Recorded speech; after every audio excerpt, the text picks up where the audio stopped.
Throughout the course of history, there have been periods when mankind made rapid advances. And then there are those other, much more numerous times that remain rather unnoticed as transitory periods. Now, at the dawn of the third millennium, how will this age be judged by posterity? And more importantly, what form will that posterity take? And what kind of judgment will it be capable of? For soon, much sooner than we anticipate, mankind as we currently know it might radically change. Burn, baby, burn! Something new is emerging. While people have talked about global peace, the end of history, and the disappearance of ideologies, an army of scientists around the world has continued working in their laboratories.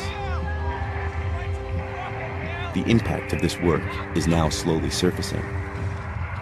Technology is about to take over the torch of history and will guide us to a new era. The disparate activities of scientists in the fields of genetics, robotics, artificial intelligence, bionics, and nanotechnology seem to be converging towards one goal: to transcend human limits. It will lead us inexorably towards a transhuman age, an age when more evolved species will leave mankind behind as a fossil in history.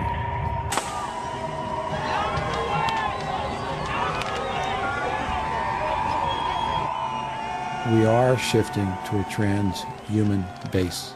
We've come out of a humanist time, and now we're redefining what it is to be human.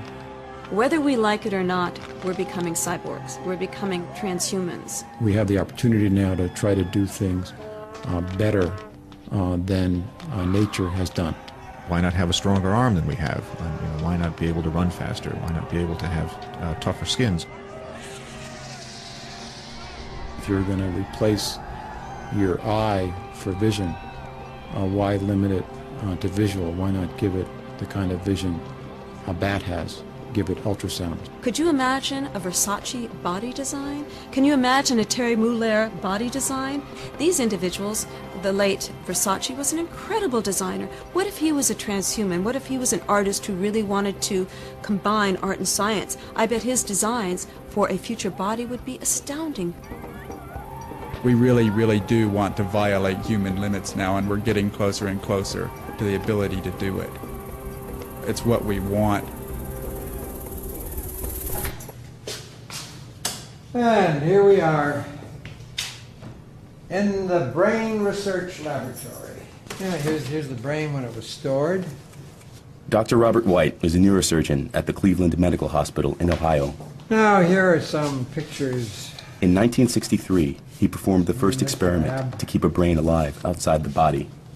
This is the human skull here. That's not real. This is a gorilla. See here, when you take the brain out and isolate it, you can take all that if you want, and you keep it alive and live forever. See, this is a human brain actually, and it is fixed, so no one needs to worry about it being alive. There have been many attempts throughout the world, particularly in the old Soviet Union, to take the brain out of an animal, they like the dog, for example, and keep it alive with machinery. Now you can do that with the heart, the kidney, the liver, the lung, all the other body organs, solid organs. But nobody had ever been able to do it with the brain. And part of the reason is we must remember the brain is very delicate when it comes to its blood supply. And so when we finally did it and found that this brain of a highly developed animal had brain waves, had biochemistry, was functioning just as it would. Now we couldn't talk to it, we could send it electrical signals, we could show that it could actually hear and so forth, but we didn't know whether it was processing the information. But the point of it all is that that moment in time also said to us, if you can do it for the animal brain, you could do it for the human brain.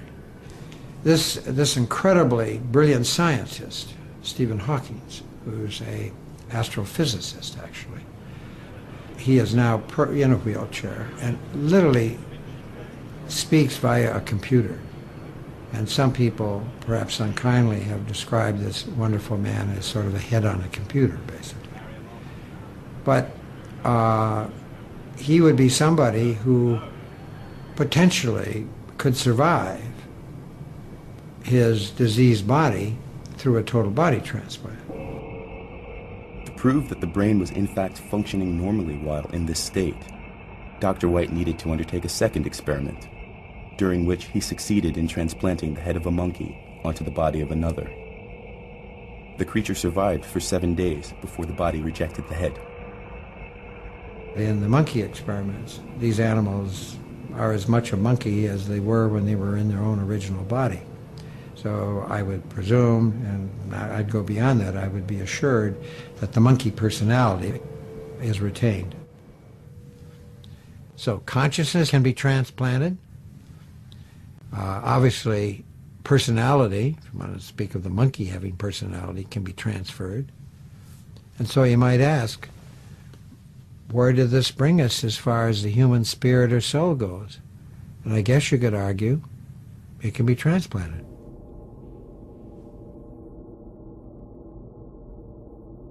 We are now becoming the objects of conscious design. And the implications of that are just enormous, because we've gone, until now, we've been reshaping the world around us. And we can see how dramatically it's been changing. I mean, we've really reshaped the landscape, and we've built a society and altered society and changed everything that's external to us. But somehow we imagined that we were going to remain the same, that we ourselves were not going to be caught up in this process. And that's not, in fact, true. We are going to remake ourselves. And it's very difficult to deal with, because it will rip free all of the anchors that have until now told us who we are as human beings.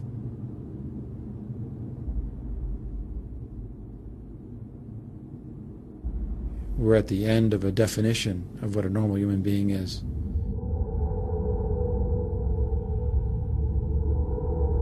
Every living thing is defined by its DNA code. The DNA is a long string consisting of 4 different molecules called A, T, C, and G, found in all living cells. So it is, in essence, a digital barcode that defines us as humans, just as it defines every other life form on this planet. Only the variety of combinations of these 4 elements makes us differ from one another.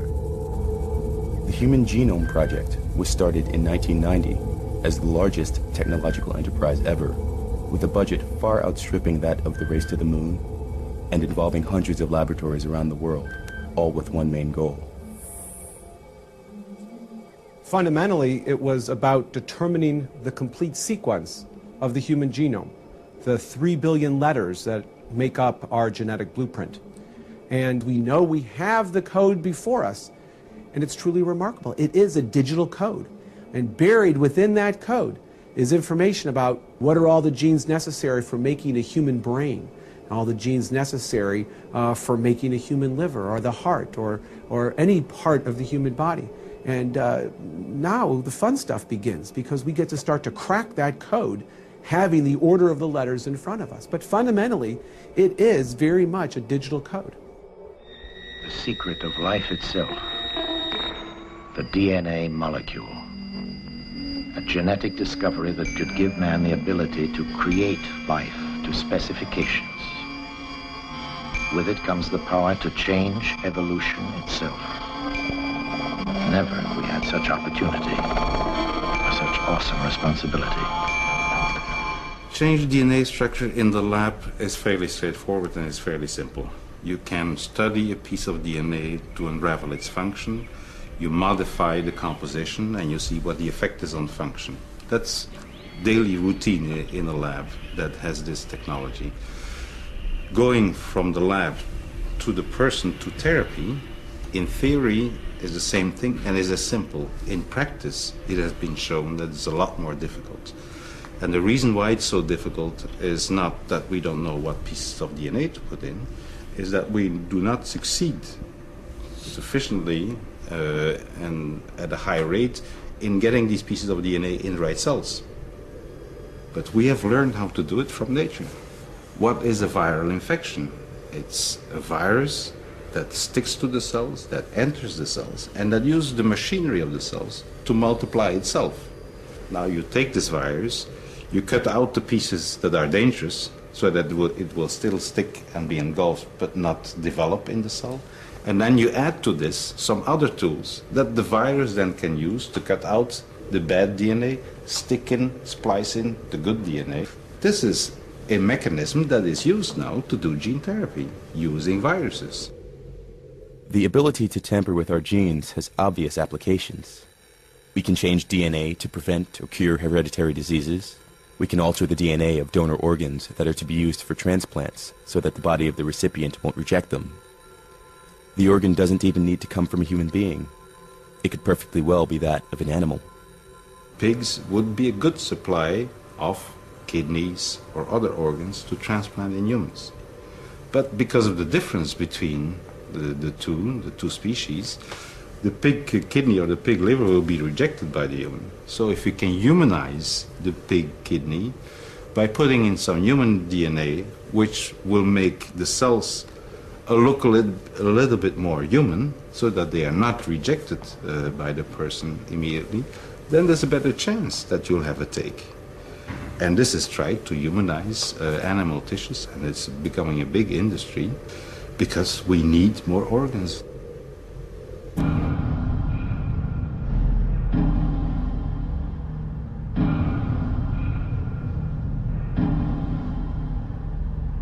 I think increasingly we're going to start realizing that this body is not sacred. The way we are is not some kind of God-given plan. It's really a pure random accident. We take two sets of genes and we shuffle them and something comes out. Sometimes it's a wonderful product, sometimes it has a hole in the heart, sometimes it has psychosis or tendencies towards extreme anger, has addictive problems, can't concentrate, all kinds of defects. To say, oh, that's normal, that's sacred, that's good, to me is rather absurd. It's random. There's not a plan there that we're thwarting. So genetic engineering seems to me one of the most moral things we can do. A single species is defined by the isolation of our genetics, reproductive isolation. But when you begin to take genes from different species to mix together all of the genetics that is available among all animals, and also to design new alterations to the genetics, well, reproductive isolation really doesn't have much meaning anymore. And so you can imagine all sorts of forms and that will evolve in the future. In the future, we will be able to sculpt our bodies like living sculpture. Our bodies could be beautiful electronic designs that shimmer prismatically in the light, in the morning light. It could change forms.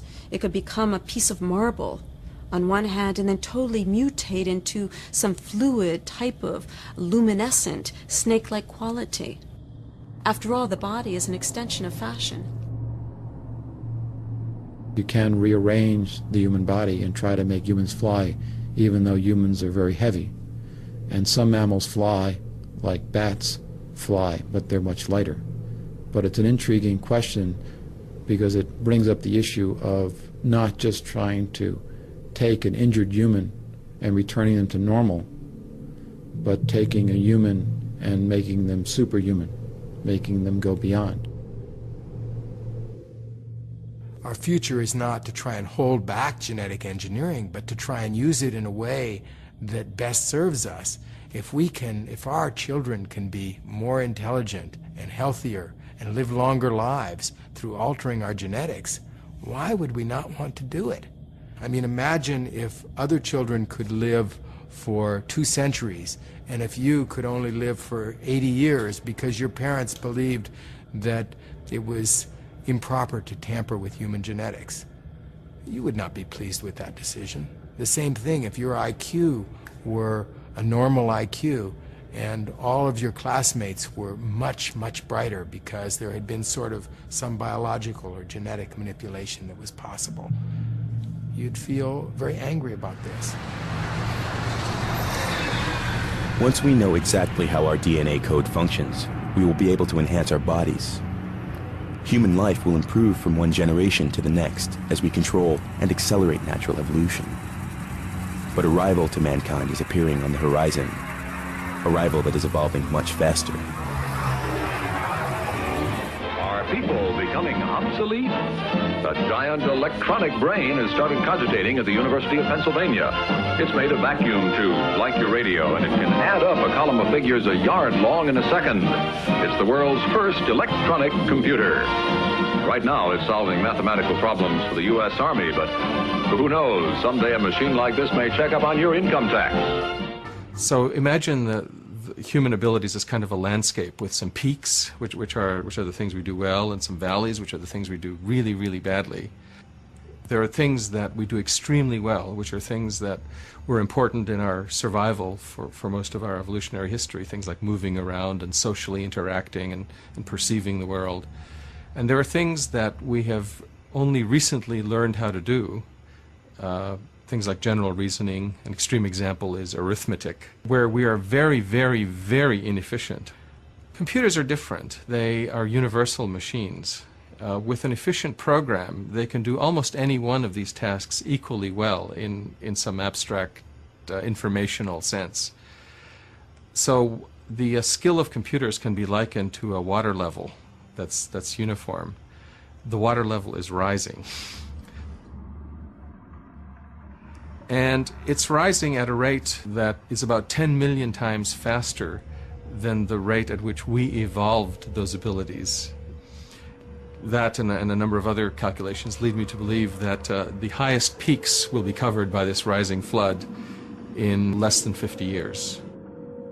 But once the level of computer competence has risen beyond the best human engineers, then there won't be any human engineers. There will be robotic or computer engineers. We might one day duplicate man, his form, his body, his actions and reactions, carefully engineered for lifelike appearance. Non-biological intelligence is growing exponentially. Biological intelligence isn't really growing at all. Or if it's growing at such a slow rate that it's not noticeable. Which is why non-biological intelligence ultimately will become dominant. Yeah, right. So it's 101, 100, 010, or 001. Yeah, that's all. Will computers ever become conscious beings? Computers calculate using zeros and ones. Therefore, many people, among them some scientists, believe that they will never become more than sophisticated calculation machines. The great scientist, Professor Frankenstein, when his monster moved for the first time,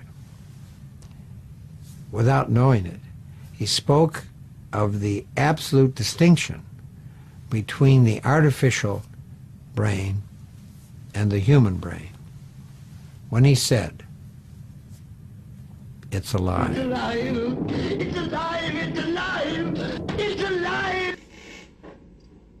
In theory is not enough. No, I believe. So the difference between biological and artificial intelligence can be summed up in one word: life. At least that's what Dr. White believes. It is indeed hard to imagine that one day digital machines created by us will have a consciousness. Ultimately, it literally gets confused until ultimately it falls over onto its butt. There you go. But then, why do we think of ourselves as such unique and sacred mechanisms? After all, we are also defined by a digital code, our DNA code. The approach used today in building artificial intelligence is not to try to program conscious beings, but instead to let those robots learn by themselves, to acquire knowledge step by step, just as we do. There's no actual programming done in these things. What we do is we create a neural topology, like the way that our nervous network is designed, the brain on top and all these little tendrils that go to all our muscles. And then what happens is that because there's no other solution for it, when this thing powers on, it learns to walk. You can actually watch it. When it comes up, it goes completely crazy. Okay? And all its legs, it basically comes up in the state of epileptic fit. And then it winds being able to figure its way out. And as you watch, there, it just learned to walk. So it programmed itself in a very short period of time. Most people have always assumed that you're supposed to build a brain and then sort of like a body will fall out of it, right? The thing is, of course, is that well over half the species on the planet have no brain to speak of at all, but they manage to survive and move around very well and very effectively. So what we've done is we've tried to evolve things from the bottom up. And in the process, we have not yet evolved brains, but we have managed to evolve very effective nervous systems.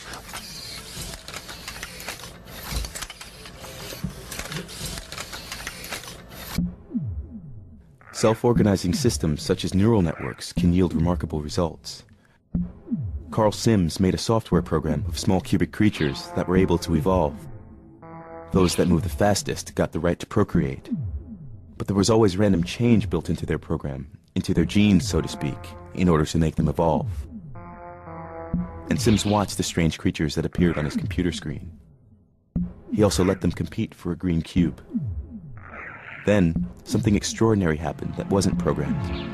One of the creatures jumped over the green cube and attacked its competitor before going for the cube. Evolution had produced a creature that was the most able to compete, and therefore to survive. It was just a software program, but one that organized itself. One day, very powerful computers may surprise us. First we say that if a computer could play chess, then it would think like us. And then we get a computer to play chess and we say, that's really not thinking. And the answer is that we don't really know what thinking is.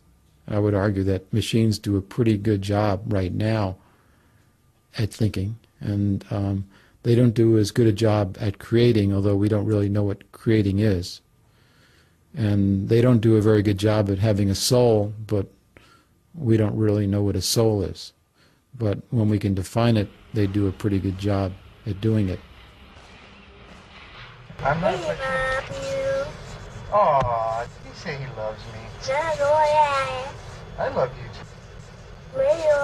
too. If we give machines a body, if we build embodied entities, if we let them right from the start being part of a community, if we make them learn interacting with us, learning to distinguish between themselves and the environment, then automatically things like love and stuff like that will emerge. A baby, a newborn baby, doesn't have those values at all. It learns it by interacting with its parents, its family, and its community.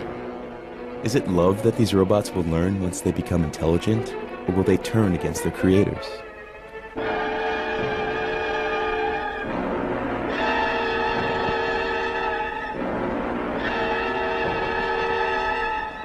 And historically, humans don't do well living side by side with other things that are human-like. One or the other survives and the other goes away. We don't do well in cooperation. 500 years ago, when humans entered the New World, it was not a good outcome for the natives. And I don't expect as we enter this newer world, this brave new world, that it will be pleasant for the losers. And the winners may be some transhuman thing. But the losers, or the typical inhabitants of the last 500 years, won't be treated well. Because that's not been the history of man, going all the way back to what happened to the Neanderthals when the Homo sapiens arrived. They didn't live in cooperation, even though they're very similar.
My worry is that if artificial intelligence is allowed to develop entirely separately from us, and if it develops a lot more quickly than we can alter our biological bodies, then it may become vastly more intelligent, more wise than us, and we'll get left behind. And personally, I don't want to be left behind. I'd rather be up there with the most advanced creatures.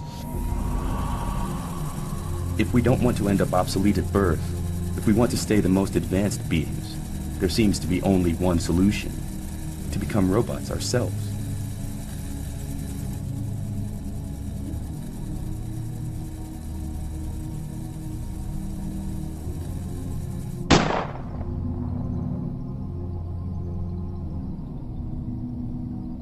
Whether we like it or not, we're becoming cyborgs. We're becoming transhumans. Transhuman is an evolution from human to post-human, where we're no longer exclusively biological. So the cyborg is having all sorts of add-ons. Are we walking around naked? No, we have clothes. We have eyeglasses. We have earplugs. Now these are very, very basic, early add-ons to our biology. We're also having much more innumerable add-ons, prosthetic parts, inorganic hearts. We will see much more advanced prosthetics in the years to come. Eventually we'll have entirely prosthetic bodies. Human as a design is a wonderful design, but humans as a design have some faults. One fault is we were not designed for the modern age. The industrial age has equipment moving faster than we are, and equipment that's very large that crushes us. So we were designed with an endoskeleton, meaning our bones are on the inside, with our soft tissue on the outside.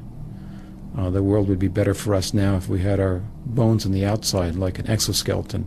So we were like a beetle. Post-human, I think, will be post-biological.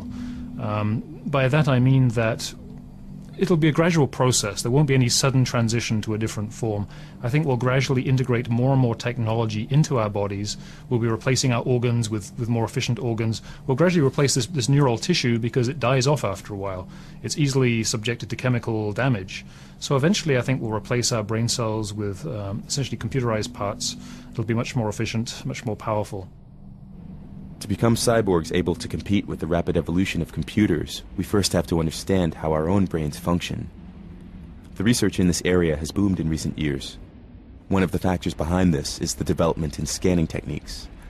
They are now at the level that enables us to observe individual nerve cells at work in living animals.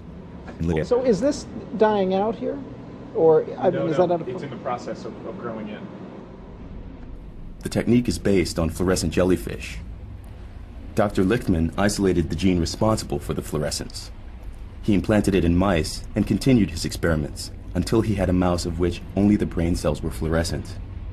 They're genetically engineered so that these are now heritable strains of mice. We have a yellow mouse strain, we have a blue mouse strain, we have a mouse strain where only a few cells are labeled, and we're now generating mice that have multiple colors in them. We call them rainbow mice.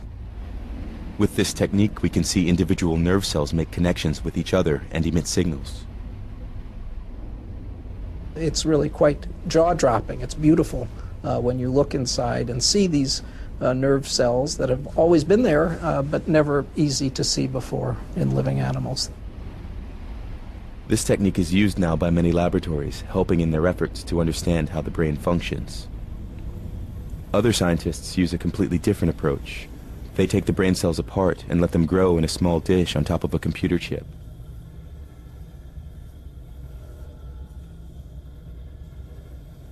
The problem with this technique is that it is extremely difficult to place each cell exactly on the right connection point. A team of researchers at IMEC has recently found the trick.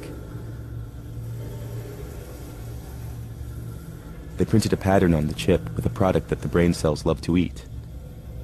While consuming the product, the cells get stuck to the right spot and their tentacles are guided by the pattern. This way, the whole network of brain cells can be entirely controlled.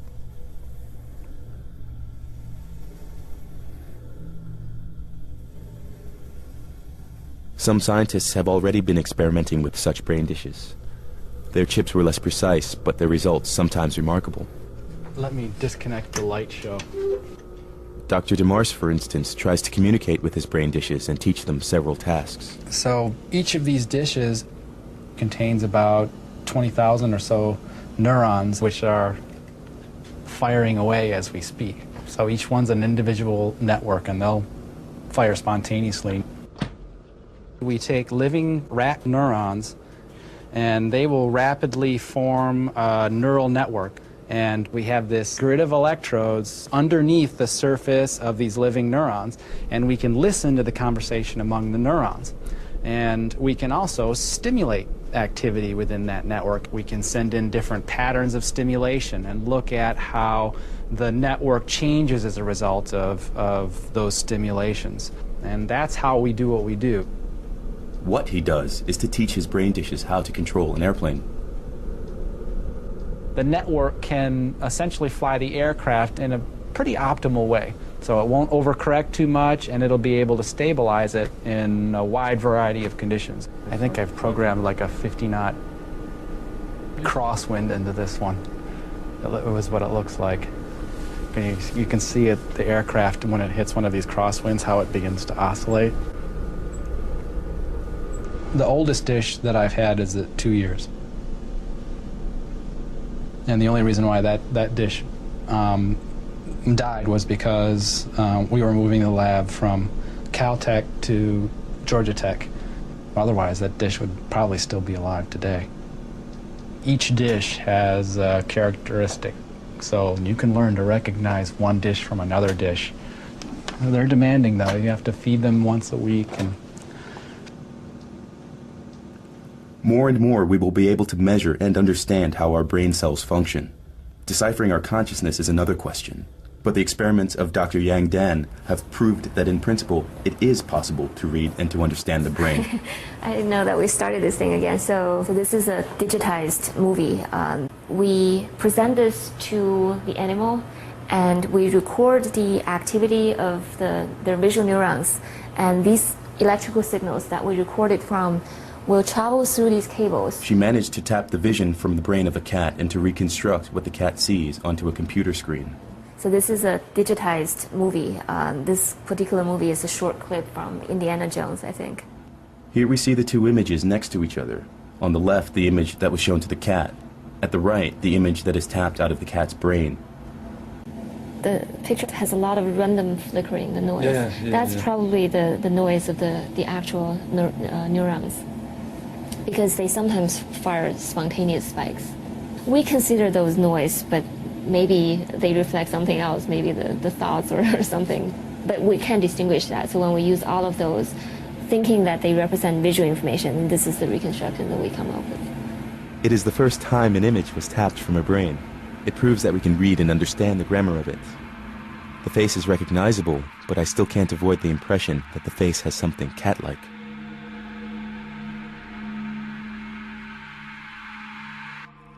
Dr. Theodore Berger is head of the Center for Neuroengineering at the University of Southern California. With a team of top scientists from different disciplines, such as neurology and computer programming, they have collaborated to develop a chip that can replace parts of the brain, or, on a longer time frame, add more brain power. One of the first things that we do in this process is to actually study this part of the brain experimentally. We need to know very precisely how it behaves if we're going to reproduce that function in a computer chip and put it back into the brain.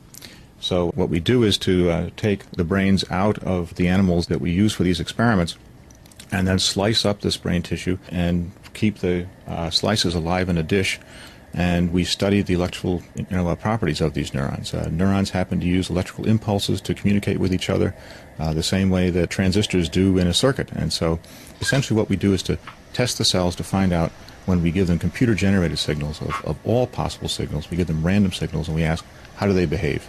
And by looking at the translation, we figure out what the function is, and we can describe that function with a set of mathematical equations. This portion is simulate one neuron.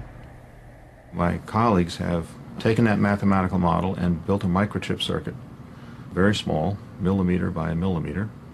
So we can take a part of the hippocampus that's a circuit, we can cut out parts of it, throw it away, and we replace it with the microchip.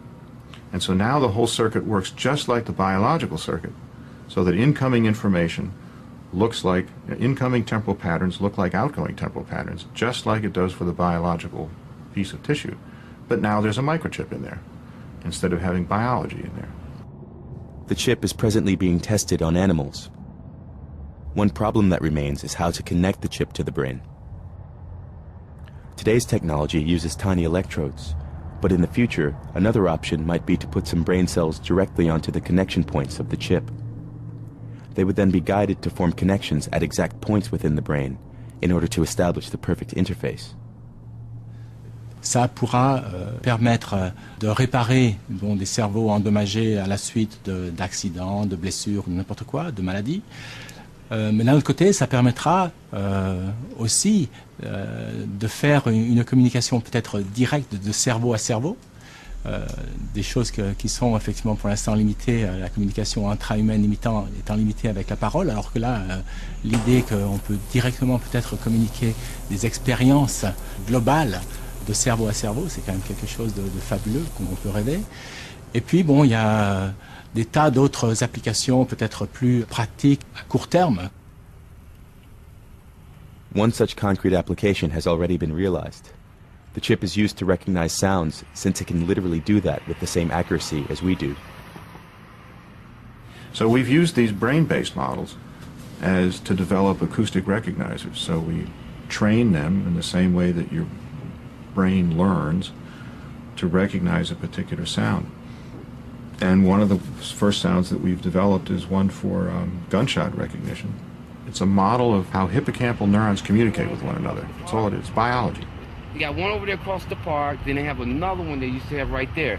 Then they just put up another one over here 2 days ago. These high-tech cameras, they are called Crime Stoppers.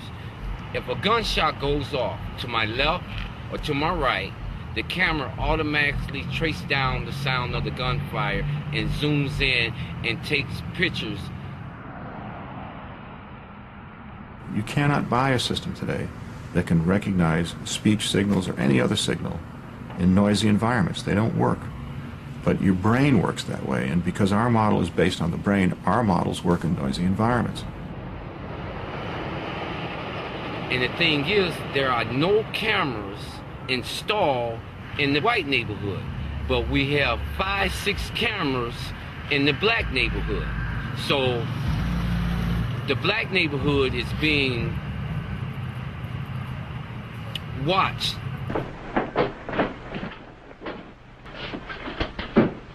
If an airline pilot is about to press the wrong button, it may be important enough to think about trying to identify what the patterns of thought are, what the memory patterns are, and if the person is recalling pressing the button so that we eject when they're not supposed to, or press the button so that a bomb goes off and they're not supposed to, then you might want to intervene and prevent that.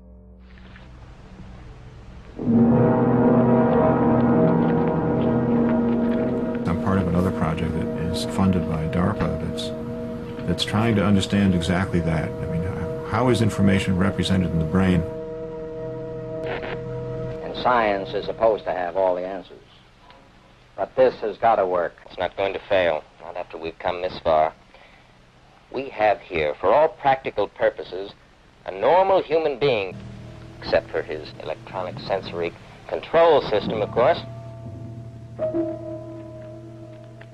On devrait, avec des localisations donc de ces circuits électroniques dans différents endroits du cerveau, de pouvoir lire le contenu du cerveau et le mettre sur un disque dur, le transmettre directement sur à une autre personne, etc., etc. Part of our problem is in getting enough sensors into the brain without destroying it. Getting enough sensors in there so that we can extract enough information to infer what the total pattern of activity is. And if we can do that, then we have to develop a mathematical model of how information along all those pathways develops and is processed. And so for the next few years, that's going to be the task. Now, if we can do that, then we'll get to the finish line. We will get to the finish line.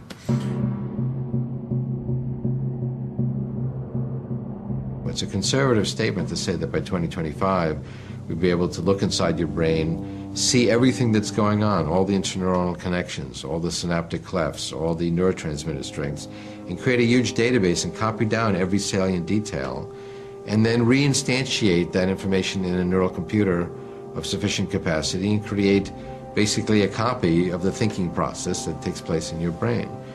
Now that's one scenario, but it's really an existence proof to show that we can tap the secrets of intelligence that exist in, let's say, the human brain. Once we've scanned that information, we can also understand it, see how it's organized, improve on it. We can extend it. We can make the memory 1,000 times bigger. We can make it faster. We can expand the perceptual capabilities. To transfer your mind to a computer, this seems to be the ultimate dream of many scientists. To liberate us from our old body that is becoming obsolete in this technological world. We would then go on living as free spirits in cyberspace.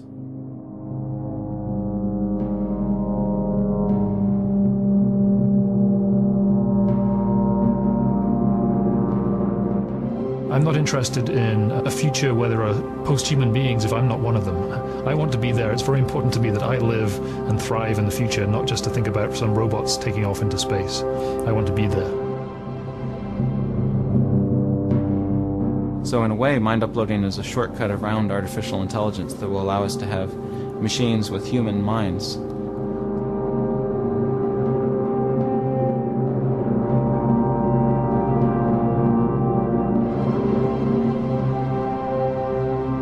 I'm hoping that we could fit on a CD-ROM. That's 600 megabytes. And I'll bet that that's all you need to copy a person.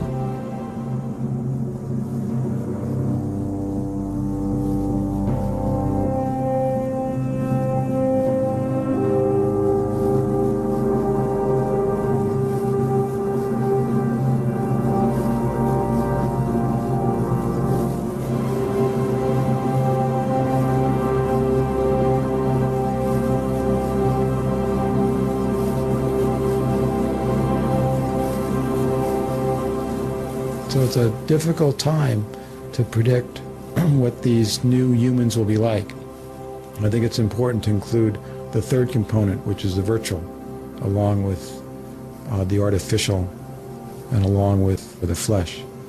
But how that mixture goes together in a cooperative versus a competitive way is hard to predict. It's very interesting. It's a great time to live in.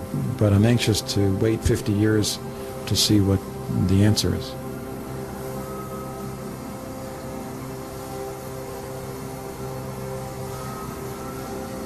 Reality and virtual reality are beginning to merge. To understand how this will occur, we have to look at one more technology slated to overshadow all other branches of technology. It's nanotechnology, the means of getting control over matter, atom by atom. So what we're going to do is move this atom from this location here to a location right over here. We'll move it just along this path here. Now you got to get excited about that. You just got to get excited about that. Scientists are now able to grab one single atom and move it to another place. It's a small step for an atom, but a giant leap for mankind. If we start making things by building them atom by atom, we can make almost anything we want. Manufactured products are made from atoms, and the properties of those products depend on how the atoms are arranged. Now, today's manufacturing technologies arrange atoms very crudely and statistically, but in the future, with nanotechnology, we'll be able to arrange the fundamental building blocks of matter in precisely the patterns we want, very flexibly and very inexpensively. Nanotechnology will open vast opportunities for all other technologies, in particular for computing. When computer connections can be made by single atoms, computer power will increase enormously. Computers incredibly powerful that just would let us put into a single sugar cube a computer that was more powerful than all the computers in the world combined today. But there are many other fields in which nanotechnology will be applied. While at the end of the last millennium, most scientists believed that nanotechnology would remain science fiction, we now see its first applications already appearing on the market. So we now make materials which purify water, which generate electricity, which generate chemical energy. And our long-term research project is to build a system that processes information, kind of like an artificial neuron. You're going to start seeing systems and processes like that proliferate within the next 45 years, in which you're going to be amazed constantly. This rotating dot here is the first real nano-engine ever made, only a few atoms in size. I took the F1 ATPase and I stuck a little propeller on the top of it and made it spin around from one molecule. Well, now I can take many thousands of these in complex systems like we have in our bodies and make them do more sophisticated things. The ultimate goal is to create robots as small as viruses, called nanobots. These nanobots will be more intelligent than today's computers. One possible set of applications is medical. Nanobots could be injected into the bloodstream as a kind of cleansing team to kill cancer cells, for example, or to carry out other kinds of maintenance work in the body, or even to modify the DNA code. It might seem that this is a very expensive technology, but in fact, the opposite is true. We will be able to program nanobots to reproduce themselves, just as all natural creatures do. They will then be able to grab material from their environment and use it for making copies of themselves. Well, the basic goal of nanotechnology is to build what's called an assembler. And this is simply a very small device that can make copies of itself.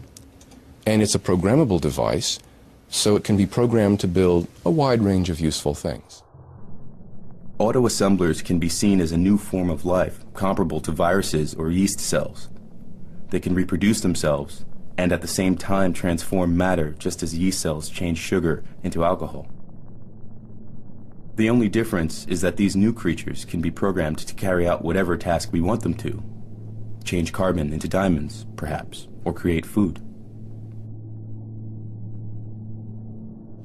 Molecular nanotechnology is to physical reality what computer programming is to virtual reality. I think that's a bit of an exaggeration, but gives the idea. Whereas computer programmers can program software to do what they want, molecular nanotechnology will allow us to change matter at the most fundamental level. It will allow us to build just about any kind of structure to our exact specifications by moving individual atoms. This sounds like a world of magic, where all that we imagine becomes reality. But the role of the good fairy is taken over by robots so minuscule that we cannot see them. And instead of saying the magic word, we program them to grant all our wishes. The other side of this fairy tale, however, is what is called the gray goo syndrome. Imagine that some nanobots are programmed for a terrorist action, or would simply tilt and start reproducing themselves endlessly. In a rapid chain reaction, the Earth would be reduced within 72 hours into a gray goo of swarming nanobots. Most scientists, however, stress that such a scenario is very unlikely. We will have nanotechnology to control nanotechnology, and it will also provide the ultimate escape route. We will be able to inject a certain number of nanobots into our bodies, where they will locate our brain cells and copy their functioning. With no effort, we will get a hardware copy of our consciousness that will then send a software copy to a computer, where more copies can be made, or where our consciousness will be allowed to merge with other souls and software programs. Then we will be ready to leave this planet and start the exploration of the universe.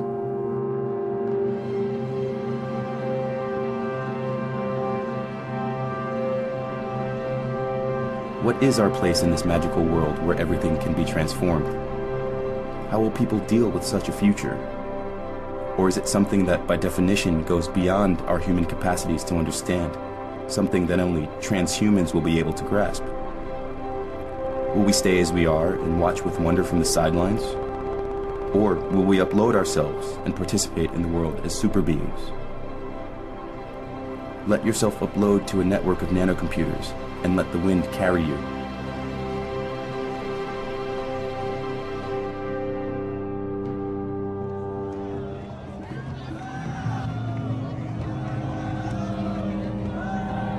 It's important to recognize that the post-human epoch is coming. It really is. It's what we want, and it's kind of, you can see it written in the pages of magazines. It's the word of the prophet is on the subway walls here. We really, really do want to violate human limits now, and we're getting closer and closer to the ability to do it. But it's also important to realize that this is not the end of history. It doesn't solve any of our other problems. It just creates new problems that are going to intensify. And there's going to be more than one kind of post-humanity. And the mere fact that you're no longer human doesn't mean you don't have the same personality problems that you did before. It doesn't liberate you from yourself. It probably makes you more than you were before, not less. You're not going to clank and beep like RoboCop. You're just going to have new abilities and new powers, and dealing with power is troublesome. If you have more power, you have more responsibility, not less.